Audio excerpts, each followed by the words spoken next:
Okay, welcome back, everybody, to Old School Sports with Mike and the Hammer, and we're going to be talking about football, and more football today. Your New England Patriots, and a little bit of Celtics because they're on a roll. I'm going to show you how I was wrong about them. Well, let's start at the beginning, Hammer. Way back in August, we were on your boat. We did a show. We made our predictions of how many games the Patriots would win this year. Now, they had just come off 2 4-win seasons. But there was reason for optimism. I mean, Drake May had showed promise the year before. We have finally had an adult in the room with Mike Vrabel. So we were thinking, hey, I think they're going to do all right. So I think you had them at one time at 9 wins, and I had them at 11. And lo and behold, they smoked us. They're 14-3. And that earned them the right to host their first home playoff game since the year 2020 against Mike Vrabel's Tennessee Titans, who sent them home packing, which also coincided with Tom Brady's last game ever in a Patriots uniform. So having said all that, I got a question for you, Tom. They had a great year, regular season. What do they have to do in the playoffs, if anything, for this to be considered a successful season? Well, Mike, I got the negative figure out. But you know what? There's nothing negative to talk about. I mean, you went from 4 wins to 14. I mean, 10 wins more than the prior season. And you asked me this is already a successful season. It would be disappointing if they lost this week to the Chargers, a team that they should beat.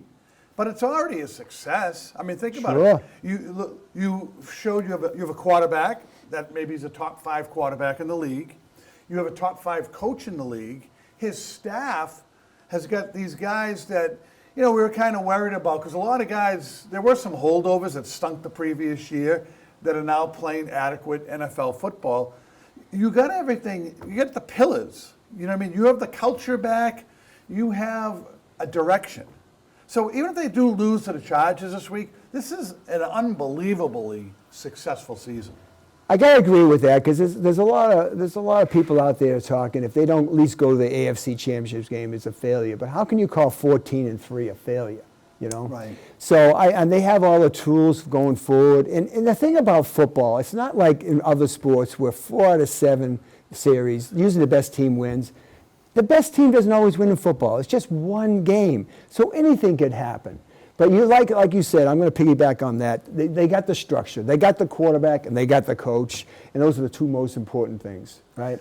Yeah. And I think, though, getting the Chargers as the draw is what you wanted. Because here's a team that never seems to perform in the playoffs. Their quarterback, who's a very good player, Justin Herbert, has no wins and 2 losses in the playoffs. Last year, he threw 4 interceptions in a playoff game. They got eliminated by Houston. And the year before, they played Jacksonville and were winning 27-0 and found a way to lose that one. How's that happen? So this team, they're a bunch of losers. Yeah. This is who you want. And for bulletin board material, they actually lost Sunday so they could play the Patriots instead of going to Jacksonville. Which I don't get. Is Jacksonville, in their eyes, that much better? They want to go to a cold weather city and they could go to another warm weather city like themselves? Well, it's all matchups. Because like I just said that a couple of years ago, Jacksonville beat the Chargers in the playoffs when it was 27-0. This year, the Chargers went back for the first time to Jacksonville and lost 38-6. So that's their house of horrors. They came to New England. The Chargers played the Patriots last year in New England at the end of December and beat the Patriots by 40 points. I remember that. So it's amazing within 1 calendar year, the Patriots are 3.5-point favorites to win this Sunday night. And last year, they lost to the same team by 40 points. That's crazy. It is insane. That's how much they've improved. It's amazing. Yeah, and I like them at home. I think, and the only problem is I looked at the weather forecast, and on Sunday it's going to be a high of 46. But luckily, the NFL football gods are with us, and they made it a night game. So hopefully it'll be in the 30s. Because anything, I'd love it in the teens myself. I don't know about you, but that gives us a great advantage, for them. And you got that West going East syndrome too, Right. You just had it in Miami, warm weather climate just came up here last weekend, and the Patriots beat them by 30 points. So you got everything going for you. The Chargers' offensive line is in. They have no one left. Yeah. They have so many injuries on their offensive line. The Patriots don't have much of a pass rush, but they should be able to put pressure on Herbert. The Chargers got a couple decent running backs, but you're getting Milton Williams back in Tonga and Spillane. So you're going to have your defense intact for the first time since halfway through the season. Yeah. You should be able to shut that run down. And wide receivers, Keenan Allen's like 107 years old. I mean, he's their top receiver. And even though Ladd McConkey's a better player, for some reason Herbert loves to throw to Keenan Allen. Yeah. That's his binky. And then they got Quentin Johnson, who's a legit threat, deep threat. He can either get pass interferences or catch long bombs. So he kind of scares me a little. But McConkey, he was our guy, remember? He was that guy, and he had a great year last year, over 1,000 yards. And this year, Keenan Allen cut into his receptions. What? Makes no sense. Why do you throw to an old fossil like Keenan Allen when you have a young stud like McConkey? I'll never know. But you're right about the Chargers. They ranked 31st in pass blocking. They allowed a league-high 43 quarterback hits. Now, I guess they were good as far as preventing the sacks, but still, they allow teams to get pressure on them. They do, but that's where the quarterback comes in. They only got sacked 23 times because Herbert is good at getting rid of the ball under pressure. But it doesn't mean he's completing the passes. It could just be he's like a grenade and he just throws it because they're all coming in to get him. Right. So I think with the Patriots should be able to put a little bit of pressure on him and just keep him a little uneasy back there. Sure. But it all comes down to turnovers. I mean, the Chargers, they were 5th in the league at getting turnovers, and the Patriots were 10th. So the Chargers do turn the ball over. And that's like been the Achilles heel for the Patriots. I mean, they lost the first game of the year against the Raiders, and then they lost the third game of the year against Pittsburgh when they fumbled the ball 5 times. If they can hold on to the ball, the Patriots, they shouldn't have a problem with this team. And they seem to have buttoned that up a lot, especially Ramondre Stevenson. I mean, remember, he was a fumble machine early on, and he's really got that under control. He's in right now. He's at the top of his game. He's catching touchdown passes. He's running hard. And you just hope that he doesn't fumble, because right now he's in the mindset that he's a destructive player right now as far as for the other teams. He is crushing people, but if he fumbles the ball once, then he'll be timid again and he won't be the same guy. So that's the only thing that could throw him down. One great thing, if you watch him follow him through all the way through the ground there, he's actually doing like what Henderson does. He's wrapping it up, and when he gets contact, he's got both arms around it and going to the ground. And so I think he's got a hold of that for sure. So. So what do you think about the game? I mean, the Patriots, like I said, are 3.5-point favorites, Sunday night, 8 o'clock. The whole world's going to be watching. What do you think? I like, because there is a thing that is a real thing. West Coast going to East, warm weather going to cold, and I like the way the offense is clicking. I mean, Drake May, he looks like a 6-year vet.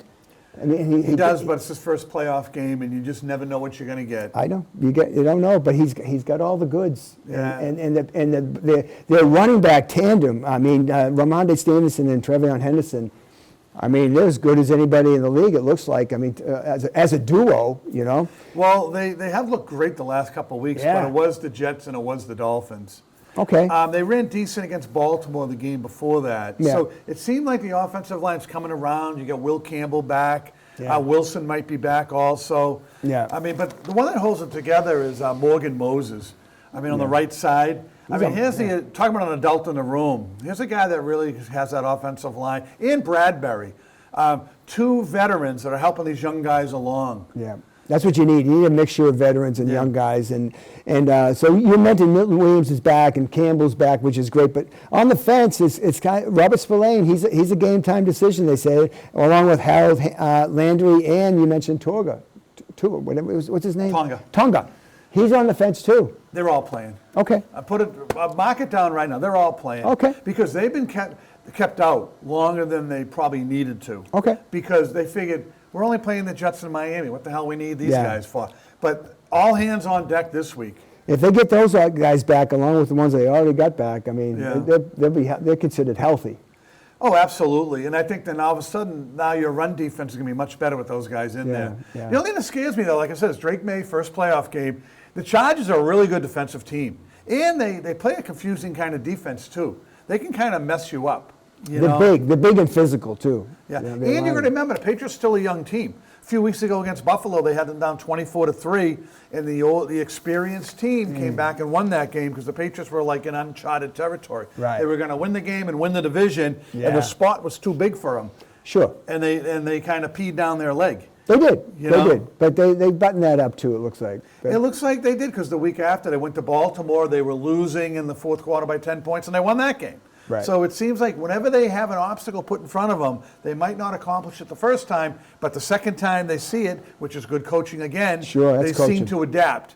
But just watch Drake May early in the game because sometimes he gets a little rambunctious and a little too jazzed up, and you just don't want an early turnover, him flying the ball down over people's heads and stuff. For me, I would just run the ball, a couple screen passes, get him settled into the game because he's that kind of player that if he's too hyped up, that ball sails.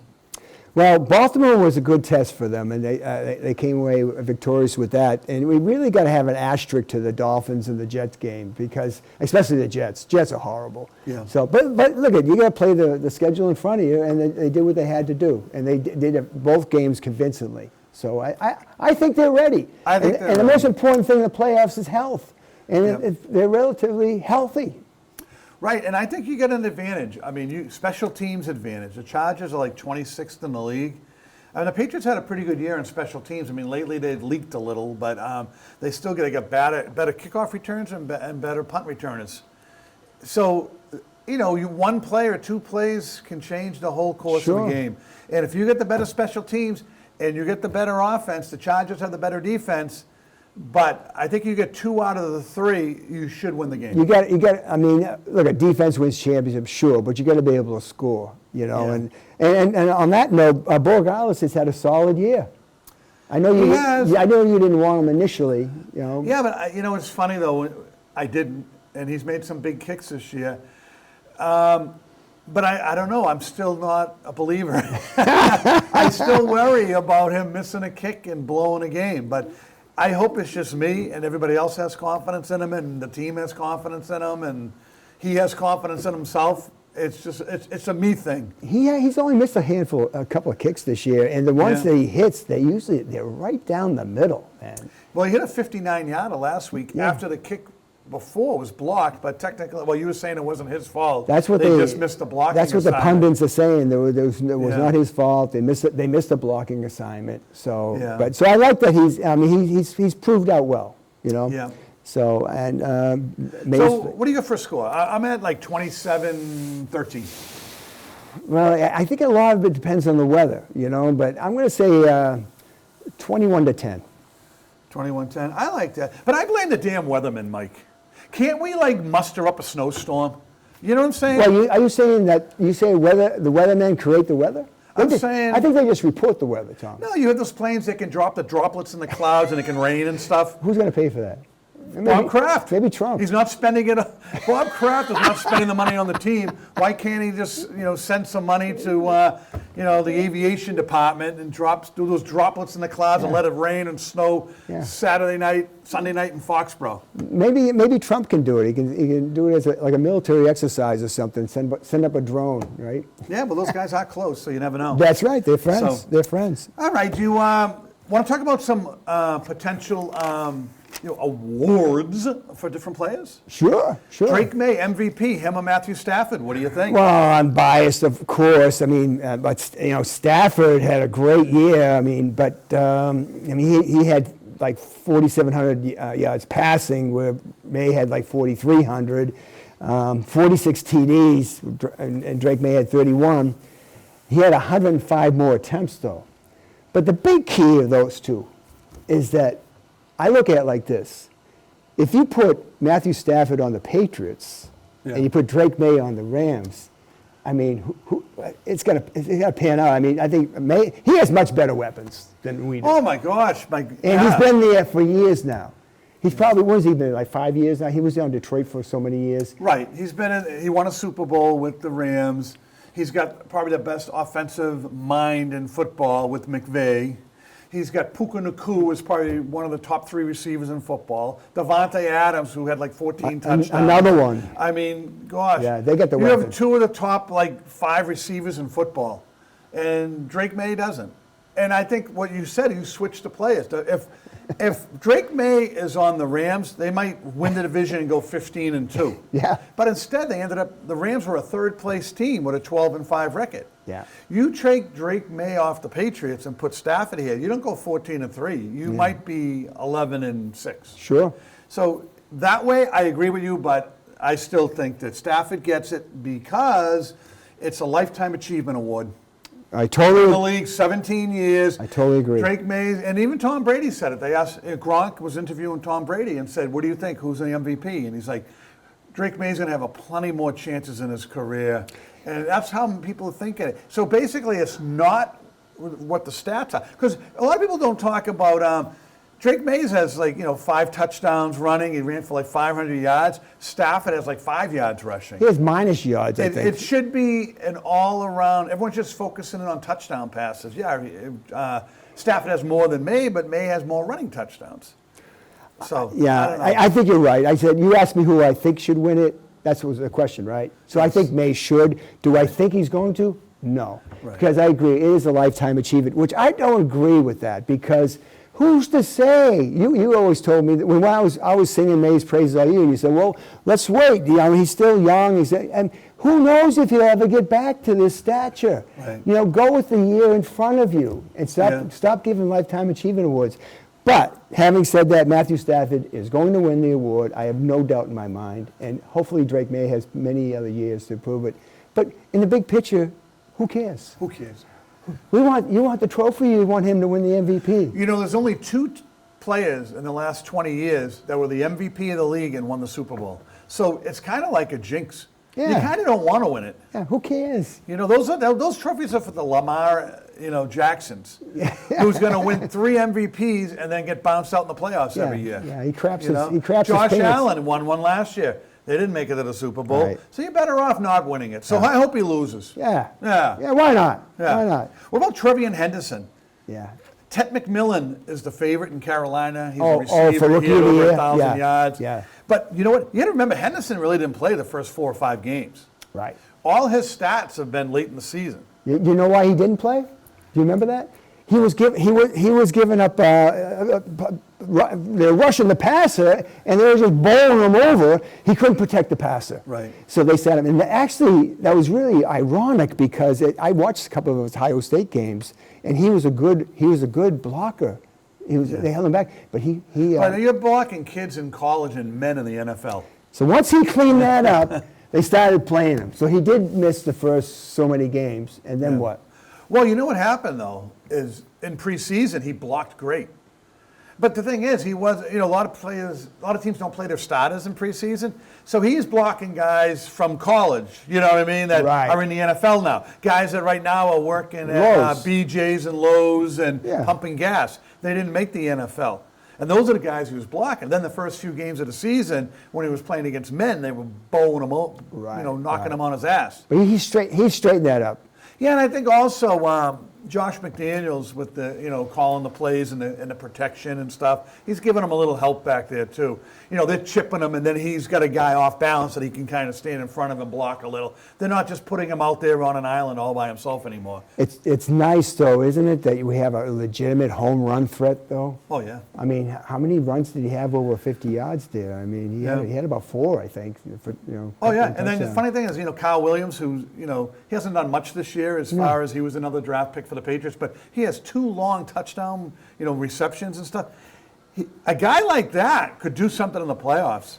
And he has I don't know, they say he reaches 21 something miles per hour. He's very fast. He just, like you said earlier in an earlier show, he couldn't figure out the playbook. Right. So once he figures that out, I think he could be an asset. And how about our boy Efron Chisholm? He's starting to play. He's starting to play, and hopefully he'll be molded in the Julian Edelman mold, or the Wes Welker, or the Danny Amendola mold. Right. And I mean, who knows? He's just starting to get a little bit. Right now, it's they're playing Pop Douglas more. He's more experienced. Yeah, but you know what, though? They don't have much tape on Efren Chisholm, and he's had a couple good games. So he could be sneaky because, you don't know. Like, you have so much film on teams now after 18 games. Okay, they're in this alignment with this formation. Sure.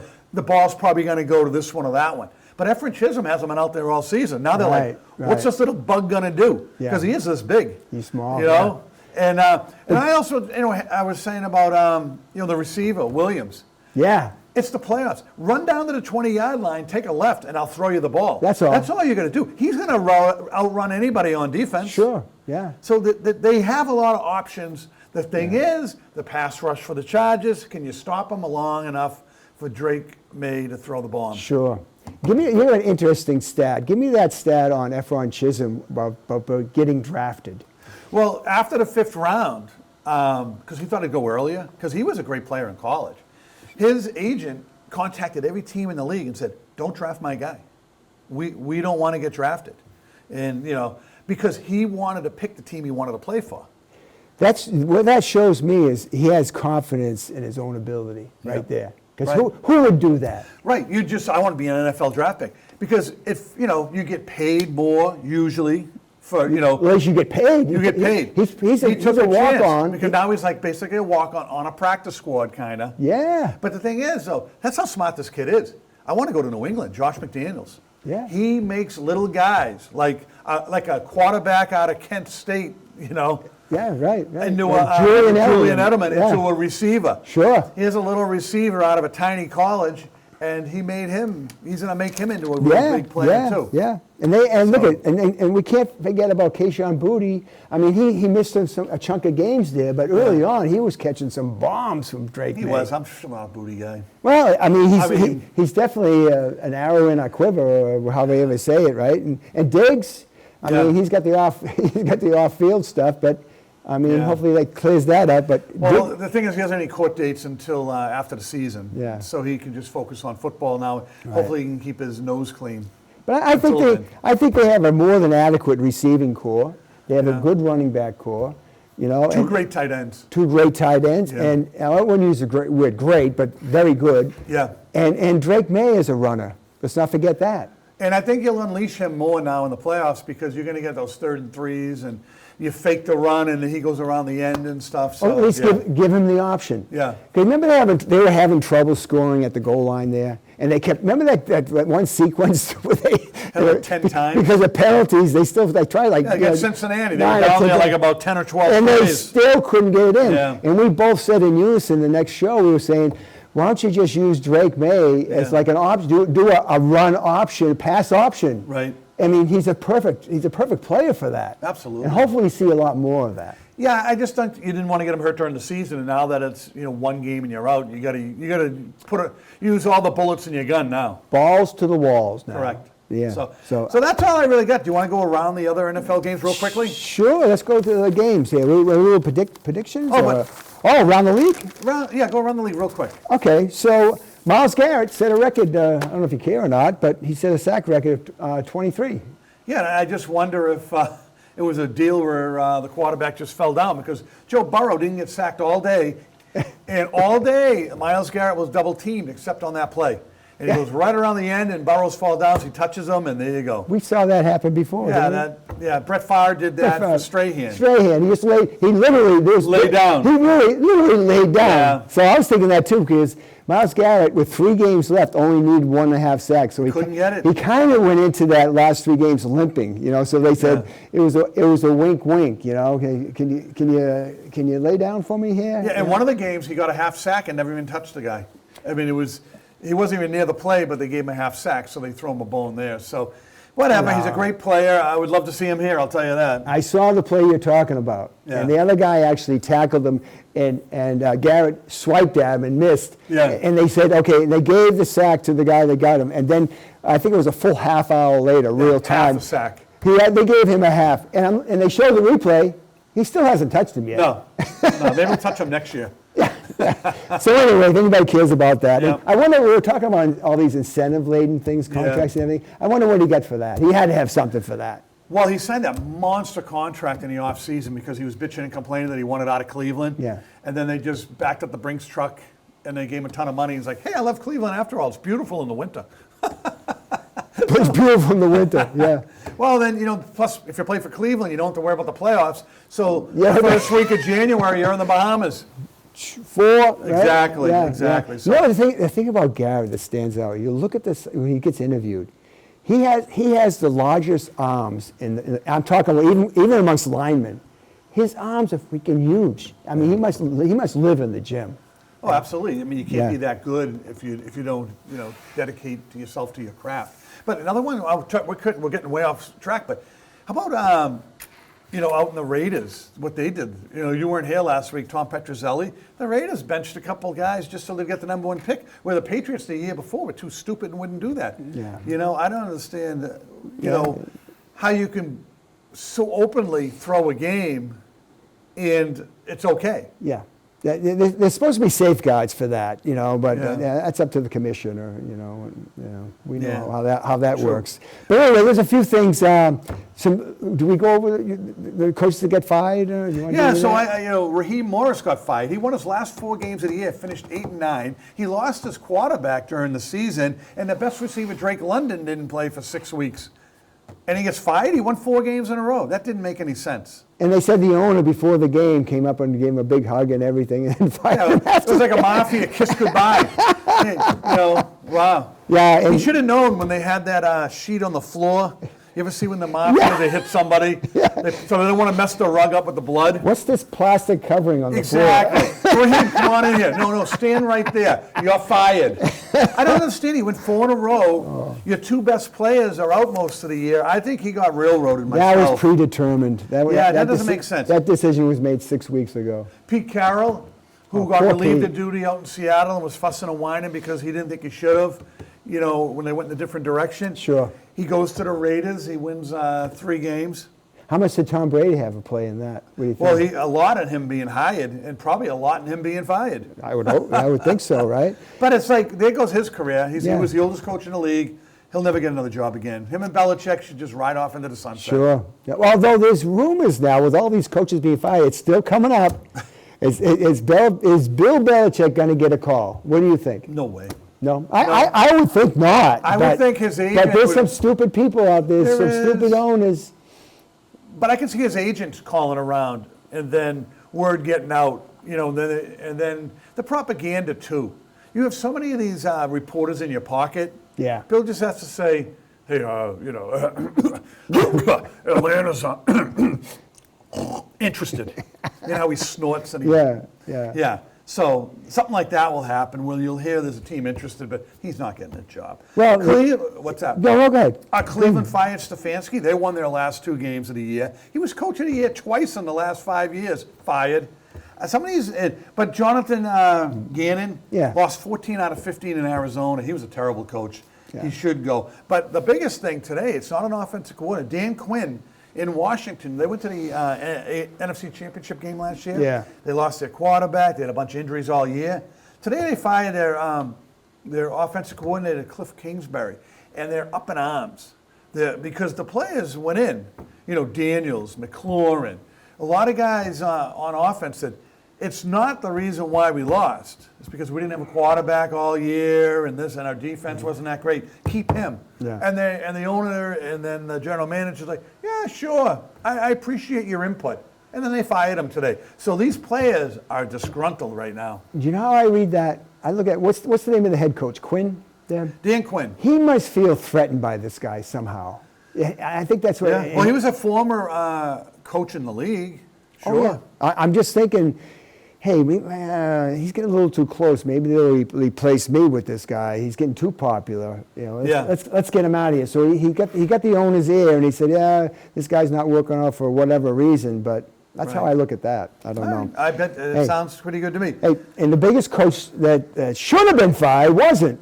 Aaron Glenn from the Jets. And that's a place for Belichick to go, the Jets.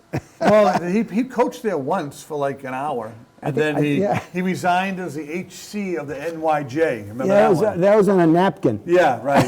So I don't think he's going there. How about John Harbaugh? Does he deserve to come back? No. Harbaugh is an idiot.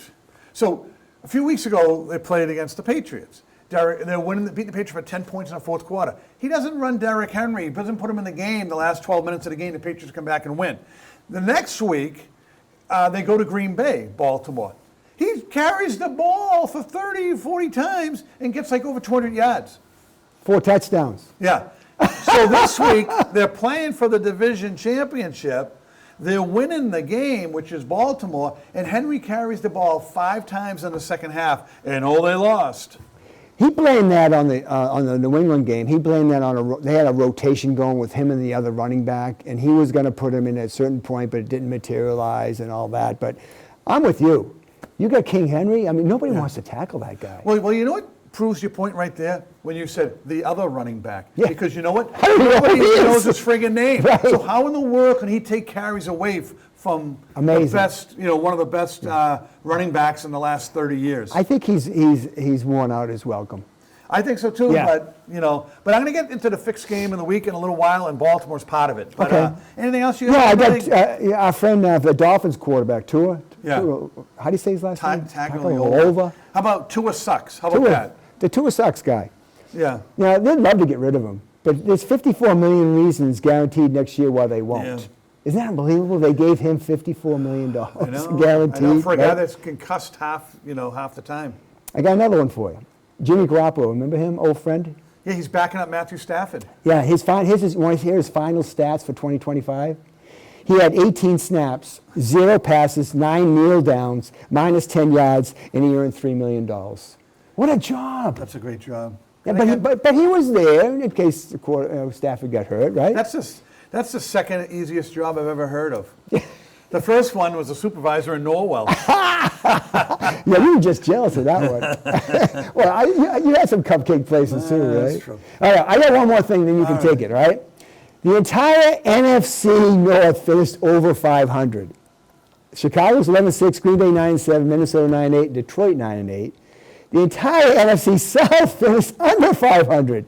Carolina 8-9, who made the playoffs, so you're going to touch on that. Tampa Bay was 8-9, Atlanta 8-9, and New Orleans 6-11. Yep. What's wrong with this picture, Tom? Well, we'll get to that picture in a minute, Yes. but we can jump to it right now. Go ahead. Okay, so we're talking about the playoff matchups this week. Carolina's 8-9. They win the division. They get a home game, okay? Yeah. Where Detroit and Minnesota, like you said, are 9-8. They're out. So the Rams, who are 12-5, are 10-point favorites at Carolina in a playoff game. So the question is, what's wrong with this picture? Do you think they should reseed? Like a team that won 8 games should be they won the division, so okay, they get in the playoffs. But should they be seeded 7th instead of 4th? Absolutely. They've been talking about that for years because it comes up every year. It's always that NFC South that's crap in the bed, Right. and everybody they talk about it for a while, then it just goes away. But they've got to do something with that. That's ridiculous. All those teams stink, and I mean last year too. It was Minnesota had to travel. I think it was to Tampa Bay. Tampa Bay had a losing record, and Minnesota was like 14-3. They were, yeah. So this has happened. Happens like every year. And we talk about it every year, and we say something's got to happen, but then they just snuff Never happens. They snuff it out. So in go that ahead. game, Rams are favored by 10 over Carolina. The Carolina beat the Rams in Carolina a few weeks ago, but I think the Rams throttle them this time. Yeah, I do too. I agree. I think it's no contest. I think they beat them by 2 touchdowns minimum. Yeah, I agree. Next one, at Chicago, 1.5 against Green Bay. Green Bay's lost 2 in a row and have looked pretty bad doing it. Chicago lost last week, and all they had to do was win to get the number 2 seed, but luckily Philadelphia lost also, so they kind of backed into the 2 seed. I think it's Chicago's year because they get a lot of turnovers, and things just seem to break their way. I like Chicago as well. I like them. I like them that they're home, and I think the Packers have a lot of injuries, and the defense is really a sieve right now. So give me the Bears. And probably a closer game than you think, though. I think it'll be like one of those rock fights. Yeah. 17-14, something like that. An ugly game. Ugly game. Yeah. Everything in Chicago's ugly. Yeah. Okay. Game of the weekend, though. Yeah. 1 o'clock on Sunday. Buffalo Bills favored by 1.5 at Jacksonville. Jacksonville's won 8 in a row. 13-4 on the season. Buffalo was 12-5. What do you like on that one? I go with the Jaguars only because I was just so impressed with them going into Denver and beating Denver when Denver really, I mean, they didn't know. They might have needed that game. Who knows? I thought they would have played better. But the Jags took it to them. And I was like, I was amazed. So I like them to upset the Bills. Even it is an upset when you consider the Bills favored by one. Favored. Okay, I think it's an upset, but I still think they're going to do it. I mean, they're at home. They're playing in the nice weather here, and they're going to take it to them. See, I'm hoping Buffalo wins, and here's why. Because otherwise, Jacksonville, if the Patriots win, would be here next week. Right. I kind of want to stay away from them for a little while. No, because all the things you just said, they're playing really great football right now. I don't want any part of Jacksonville. So hopefully Buffalo wins, and I'm picking Buffalo to win. Okay, I was just going to ask you, do you want them to win, or you think they're going to win? Well, I think they got all the experience, and they got Josh Allen, so that tells me they'll probably find a way to win. See, I want Buffalo to win, but I think the Jags are going to win. Okay. Okay? Yep. So I got the Jags, you got the Bills. Okay. All right. Next game, at Philly, 4.5 San Fran. Okay. Philly, all they had to do was beat Washington last week, and they would have been the 2 seed. But they blew the game on purpose because they played all their backups. So now I like San Fran with the 4.5. I mean, I know Seattle wiped them out 13-3 last week, and San Fran looked like crap. But I still think that San Fran with that offense can hang in that game. I do too. I agree. And I think there's something about the Eagles. I mean, there's dissension on that team. And they can deny it all Something's they want. not right. A.J. Brown and company. He's just in a snut. He's just where he's treating players and everything. And there's just something wrong. Yeah. They're talented. Their defense is good, but the 49ers, their team's complete. Offensively, I think they're going to take care of business. Although it probably will be a close game. I agree with that. The game we're most interested in, the Patriots are 3.5 over the Chargers. We talked about that. We both like the Patriots. I like the Pats big. All right, and then the other game that could have, if Buffalo wins, then the Patriots get the winner of the Houston-Pittsburgh game. And for me, I think Houston's going to win. Houston's won 9 in a row now. But for me, if you could ever get Pittsburgh back here again with an aging Aaron Rodgers and very limited players on offense in a defense that's pretty sketchy, I mean, that's the team you want. I mean, talk about a cakewalk. If you can get the Chargers in Pittsburgh, you're probably in the AFC Championship game. I like Pittsburgh to pull the upset because right now, like you said, Texans have won 9 in a row, and everybody talks about their defense. I still haven't seen them play yet. I think they've probably got a great defense, but they can't score. You don't have cable in No, Hanover's no cable. It's a lousy town there. Wow, but no. I'll tell you. Houston, that defense legit. Right, but you got to score too, right? And then we were talking about that defense wins championships, but you got to put the points on the board, right? Metcalf is back. Rodgers, like him or hate him, he's still a legit quarterback. Right. And Pittsburgh's at home. I think the experience wins out, and it's going to be a close game. But I see the Steelers pulling it out. You know what's good for Pittsburgh also is their turf in Pittsburgh's terrible. Yeah.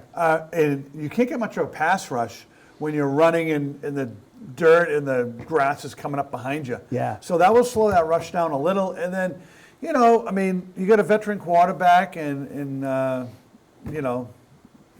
Rodgers. And Rodgers. Yeah. Forgot the idiot's name. Well, he is a moron, but he's been a great quarterback in the past. And I'm just saying, there's a lot of experience there, and he's faced defenses like this before. Yes. And he could just get that ball out quick to the running backs and the receivers, and then that idiot DK Metcalf's back, who got suspended for the 2 games for punching the fan, so they'll give him a lift too. So I'll put it this way, if you're playing Pittsburgh, that means you're in the AFC Championship and you're hosting a game against you're probably playing, Buffalo, I would think. Well, I think Pittsburgh's, not only they have Metcalf back, but they have 2 great running backs. So I think I like him. I like him to beat him. I know that I think the national consensus is Houston because Houston's Houston. That's all you hear about, right? Right. And nobody wants to play Houston. Well, they're going to play him, and they're going to. All right. Last thing I got on football, Mike. Yeah. The fixed game of the week.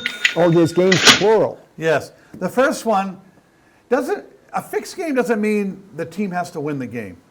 It was Minnesota Green Bay, okay?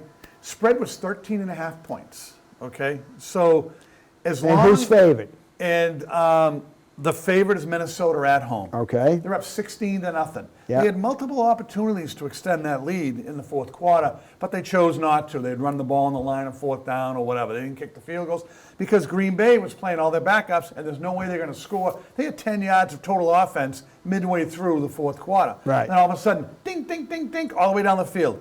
Gets down to the 5-yard line. They run the ball into the line. 8 seconds left. 7, 6, 5, 4, 3, 2. Timeout, 1 second left. Green Bay sends on the extra point, the field goal unit. They kick a field goal with no time left. 16-3 final. So if you bet Minnesota, you lost your bet on the last play of the game on a meaningless field goal that made nothing, where the coach had to call a timeout in order to kick the field goal because there was only 1 second left in the game. I mean, how outrageous is that? And people that think that football isn't worried about point spreads and rigging games, this right there should be the poster child for it. That right there is one of the most egregious games I've ever seen. I mean, you told me that in our pregame show. I could not believe that. That should be investigated. It's kind of like the analogy I use is basketball. We've all seen basketball games with Celtics, and they're up by 20 points, and there's like 40 seconds left, and they just dribble the ball. They use up their 24-second clock. They hand it to the other team. They don't take a shot. Yeah. That's an unspoken rule, right? And now the other team, they don't take a shot either. It's the final. It's the same with football. The game's over. What are you doing stopping and kicking a field goal? If anything, you run the ball. And if you run it in, God bless you, right? Well, that's what they tried to play before. They tried to run it in, they got stuffed. Right. And then the clock was going to run out until they called the timeout. So it's, like you said, it's a gentleman's agreement.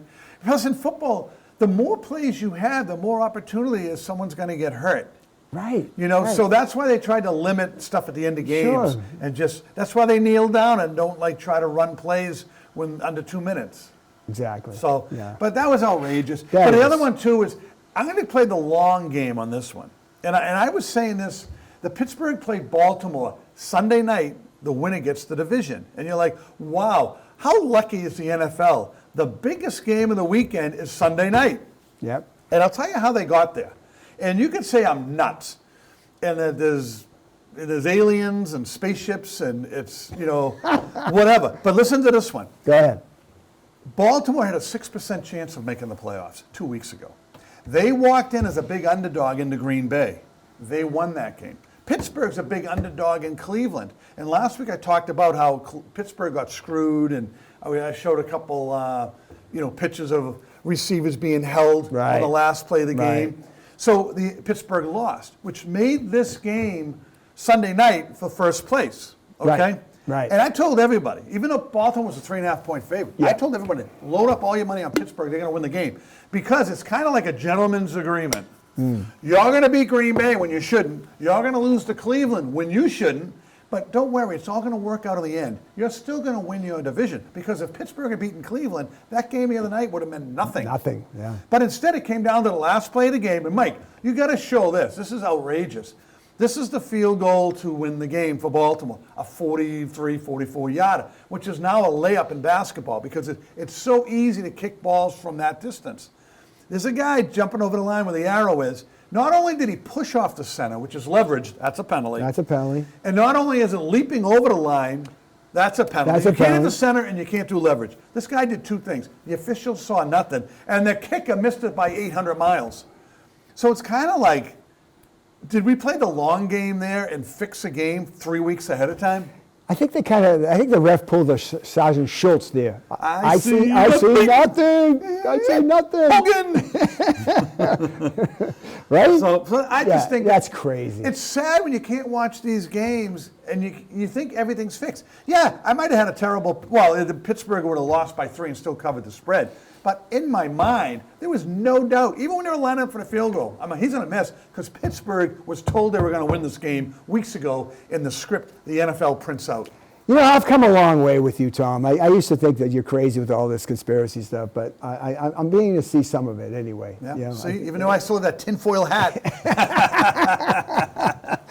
All You're right. starting to come around. I'm coming around. Coming around. Before you know what it was? You had your head in the sand. That's it. You know what I mean? Yeah. It's all about ponds and. Well, I should have known it's all about money. It's all about the money. What isn't about money? Absolutely. Right? Yeah. Yeah. Absolutely. And I'll do one other game real quick. It's not even football. How about the Notre Dame game? You probably didn't even see this. This one went under the radar. The Notre Dame basketball coach, men's basketball coach, tried to strangle the referee the other night. Had to be held back by his coaches, and I'll tell you why. They have a 3-point lead, Notre Dame, 5 seconds left. They inbound the ball. The guy runs it over half court. I wish I showed this video. I'll show it next week. So the coach said foul him. They foul the player on USC. Yeah. He takes 2 additional steps, throws in the three-pointer. They count the basket. 4-point play, Notre Dame loses. And it was, wow. And as soon as he got fouled, he took 2 more steps and threw it in. But the referees. He called continuation. Yeah, but there's no continuation in college. No, But there's not in the 2 NBA steps there is. continuation. And the NBA is like Yeah. 4 steps. Yeah, and they did an instant review, and they overruled, and then they gave him the basket. They still reviewed it and they still gave Yeah, it. yeah. So wow. It's Yeah. ridiculous. So That's that's crazy. all I got on fixed stuff. Okay, let's go to basketball. Let's go Yes! to the Celtics, right? All right, I was wrong. We sat here about 3 or 4 weeks ago, and I was saying the Celtics, they are who they are. They were at the time, I think they were 8-8, and I said that's who they are. You know, that's their culture. They're a 500 team. Wrong. They're 23-12 now. They're in first place over those hated New York Knicks. They're 11 games over 500. So, question for you. Now, before we get to Tatum trading or not trading Tatum, do they bring Tatum back this year, or they sit him out and bring him back the following? Well, he's going to come back. He's working hard. He looks good. And he thinks he's coming back. And I'm sure they've told him he's coming back. But I think he could ruin the chemistry. This team right now with no Holiday, no Porzingis, no Cornette, no Horford, no Tatum. I mean, you're missing 4 out of 5 starters. And you're just as good as you were last year. Because you have Brown leading the way. Yeah. He's scoring 30 points a game. He's, you know, and they play for Brown more. Tatum's too passive. Oh, you know, hey, arguably I'm the best player in the world and all this crap. Brown just goes out there and plays. And everybody's rallying around him. And I'll tell you one thing. I'm going to give the coach a little bit of credit. I mean, it's like I've been calling him an idiot for the last few years because he has been with those ridiculous three-pointers. He's kind of adapted to the team he has. They don't take as many threes. And wow, at the beginning of the year they did, and they were 8-8. And we're like, well, you were right at that point. Yeah. But they kind of morphed into this different team. They take mid-range jumpers. They go to the hoop. They're a different team. This is successful basketball. And I just think if Tatum comes back, we go back to the 3-point bombing away. First off, he is coming back. You see all these YouTube videos. He's working out. I mean, it's only like one-on-one with these players. But, I mean, the season ends in like April 12th. They start the playoffs a few days later. I predict he'll be back March. He had an operation last year, May 10th. So March 10th, it'll be 10 months. That's more than enough time for him to come back. He's got another 2.5 months to get ready. He is coming back. And here's where I'm going to differ with you, though. Yes, they have good chemistry right now with Brown. But as the team is constituted right now without Tatum, there's no way they can win a championship. Tatum and Brown collectively, I used to say top 10, but I started looking at some of the rosters. Maybe they're top 15 players. There's so many really good players out there. But they're in the top echelon of players. Would you agree with that? I would agree with that. Okay. Yeah. So I look at, right now, the ball used to flow through Tatum. Now it's flowing through Brown. But they already won a championship 2 years ago, and it was flowing through Tatum.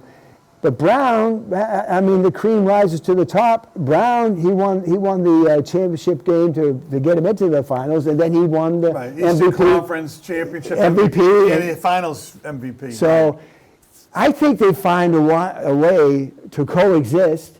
I mean, most players right now, in basketball anyway, your late 20s, you're peaking. Now, right now, Brown's 29. He just turned 29 in October, and Tatum's 28 in March. So they're in their peak right now. Where are you going to find a combo like that?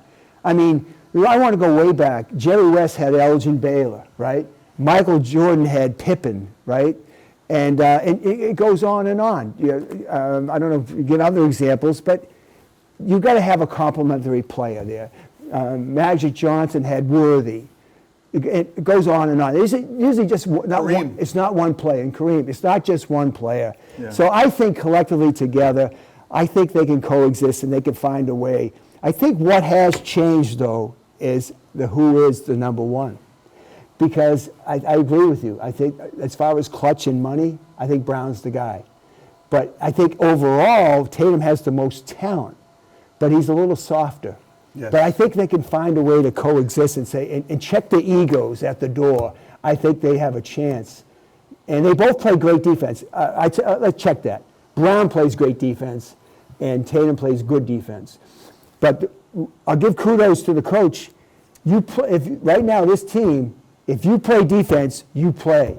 That's why they got these Jordan Walshes and Julio Gonzalez players. They're getting playing time. Good thing about that is when Tatum comes back, and these guys, they need to sub. These guys are experienced subs. See, the way I look at it, right? These guys are starting and stuff like Yeah, that. yeah. I bring Tatum off the bench. I bring him back slowly. Oh, You yeah. know, I don't yeah. just throw him, hey, Tatum's back, he's starting. Nope. Sure. You're on the bench for the first couple of weeks or whatever. And then I sit down and say, listen, here's the deal. Don't disrupt the apple cart. Yeah. This guy, maybe in your mind you're better, but he's leading us. He's gonna be Batman. You're Robin. You guys are switching roles now. Because he has been here all year and you haven't. So you're just gonna come in, help us get to where we want to go.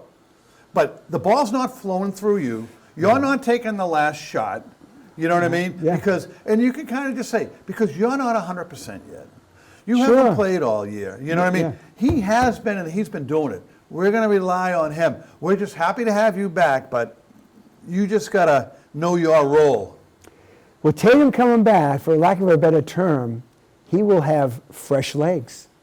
I mean, all these players have been playing now since October, and he hasn't played one play yet. So when he gets in mid-form, if they bring him back around March 10th, March 15th, he got a full month under his belt, he's going to have fresh legs.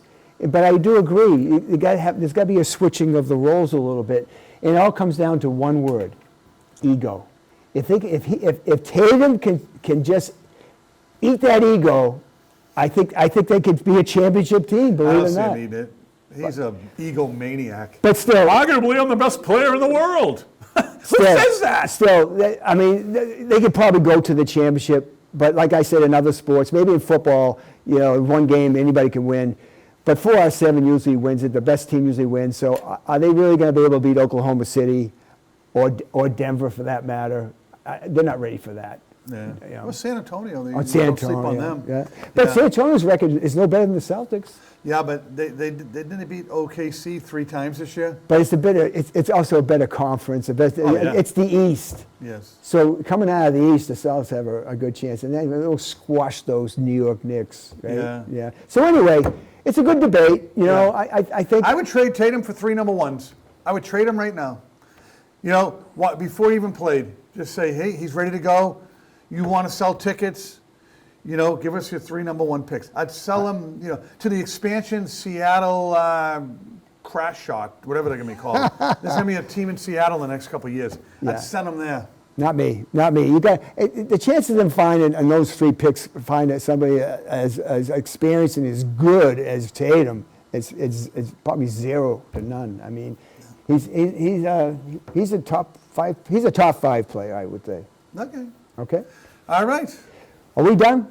Well, let me just do 30 seconds on the Bruins. Go ahead. They had lost 7 in a row. I'm timing you. They lost 7 in a row. They beat Edmonton and Vancouver. Whoopee crap. So they've won 2 in a row. They're 4 points out of the last wild card spot. All they're doing is spinning their wheels. They're going to get close to the playoffs. They don't have enough talent to get there, and that's it. That's all I got. I mean, it's just watch the games. It's up and down. They look good some nights. It looks like crap other nights. It's just up and down. They are who they are. They're a substandard team organization. That's all I got. 25 seconds. Okay. You're good. You're All good. right. You're good. Is that enough for Timmy, you think? I hope so. And the beer. And the bear. Yeah. Larry the bear. So here's the thing. Hopefully the negative finger stays way over there next week. And the Patriots, when we're here next week, we're talking about how they beat the Chargers. Yes. And they're getting ready for their next playoff game Playoff game at home. at home. Yeah. And if they lose, it could get very bad around here. Well, like you said, it's still a successful year. It is, but A lot of fun watching them. But now you're hoping. You're hoping. I mean, you're hoping to get there. You know, you got to win 3 games. At least 2 of them are at home. It's right in front of you. You gotta like the draw, though. I like that the Chargers are coming. Chargers, and then if you could even get another West Coast team. You could get another warm weather team. You could get Jacksonville. You could get Houston. Bring them on. So we'll see what happens. Yeah. Yeah. All right. Well, thanks for joining us. Remember, Thank you. if you're watching it on YouTube, subscribe. And if you like the content of the show, give it a like. All right. We'll see you next week. Thanks.